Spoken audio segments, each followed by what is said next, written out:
beat down.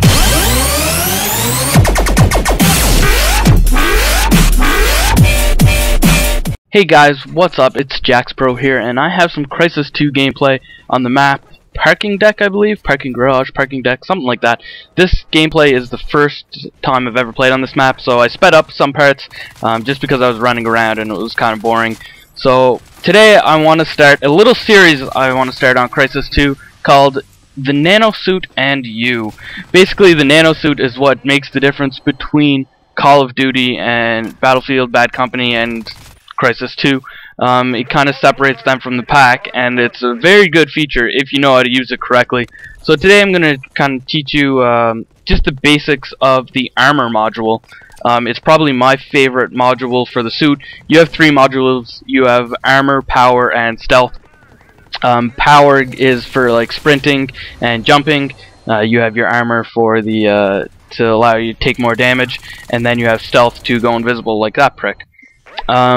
Stealth is useful, though. It's not as bad as everybody thinks. It's actually very useful if used in the right way. If you're just a dickhead that camps in a corner and decides to shoot me in the face with the shotgun, well, like this guy down here, watch him, look at him, just invisible, waiting for a guy. And if you do that in the game, and then we meet in real life, I will come up behind you and shoot you in the face with a shotgun. I can't stand for that. That's not how you're supposed to use the stealth perk, but let's ignore that. We'll get on to the Armour module and the different kind of perks that go along with it. So basically, you can upgrade these perks as you use them with your Armour. The more you use the Armour module itself, the quicker you level it up, and the better you can unlock these perks. So if you don't use stealth a whole lot, you're not going to level up that module, and you won't be able to unlock the different kind of variations to that module. So the first kind of variation is the air stomp. It comes on the first assault class. It's really not that useful, guys. I don't see a point in using it unless you're on a map with a lot of elevation changes like this one, I guess. I think one guy actually tried using it against me in the first little 30-second clip there, but I don't know. I don't see a point because you have to line that up perfectly to stomp someone. I don't see a point of it. The upgrade to Air Stomp, though, is kind of worth it because it allows you to suffer no damage when falling from long distances, which can be handy in, like I said, the maps with elevation changes, like this map or maybe Skyline. The other module is a Threat Tracer, which highlights incoming bullet paths. This is really good in maps like, I forget what it's called. It's that Lighthouse. It's always full of snipers, so if you can see the bullet paths really clearly, then you know where the bullets are coming from and you can snipe him back. So that's not a bad module, but I think there's better ones in the same kind of Armour perk slot. So I don't know, it's up to you guys if you want to use that one. I wouldn't. Proximity alarm is the next one. It's kind of good to have, but only if you're wearing a headset, because on a normal TV I imagine it'd be hard to hear. I wear a headset, so it's kind of beneficial to me. I think there's twice in this match you'll see I just hear guys on the proximity alarm, so it's really good to have, as I know where they are, or know that a guy's near me, so it kind of heightens your senses a little bit. The upgrades to those is that it just refreshes quicker, so basically it doesn't give you any added functionality, it just kind of enhances what you already have. So proximity alarm, not that bad to have. Armour Enhance is probably my favorite in this kind of perk slot, if you want to call it that, if you're a Call of Duty fanboy. Armour Enhance reduces the drain speed from my Nanosuit when I have the maximum armor, when I'm using the maximum armor, and that's really beneficial because when you take bullets and you have armor in use, the bullets still do damage to you, but the armor takes 35% of it. So if you only have a little bit left in your Nanosuit meter, then that's still going to drain down because 65% of the bullets are absorbed through your health, and the armor only absorbs 35%, and when the suit drains out, then you're basically exposed.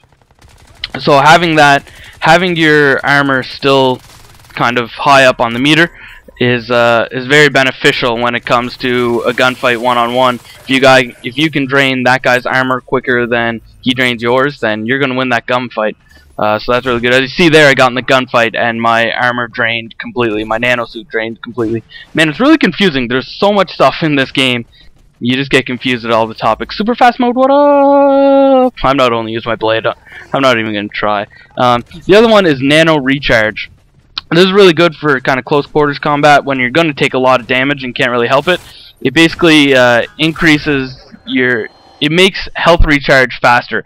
So in the normal game, I think it's 3 seconds of not getting hit with anything, and your health will start to recharge. I'm not sure at what rate that charges. I know in Call of Duty it's like 5 seconds in activity and it's back at 100. I'm not sure what this goes for, but the upgrades to this are really good. The second upgrade is faster suit energy recharge, which is really good because if you get your health charging quicker and your suit charging quicker, then you can basically run around.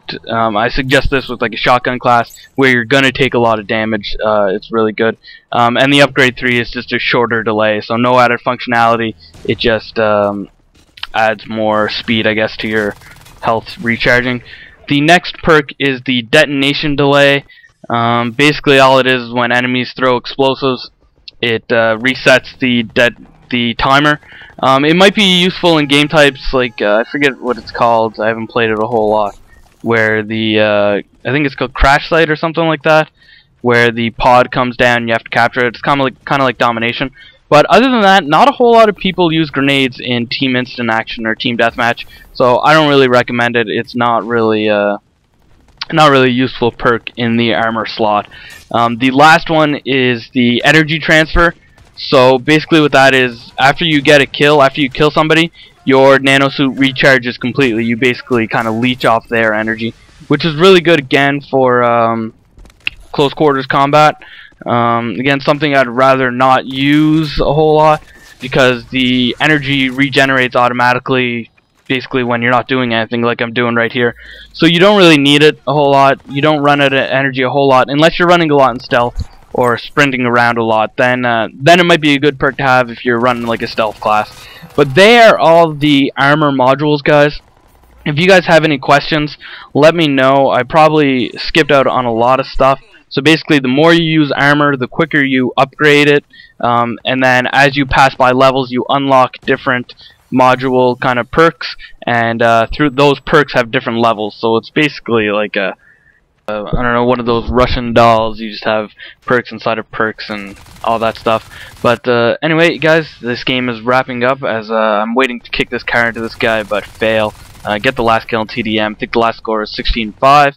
If you have any questions, leave them in the comments. JaxPro out.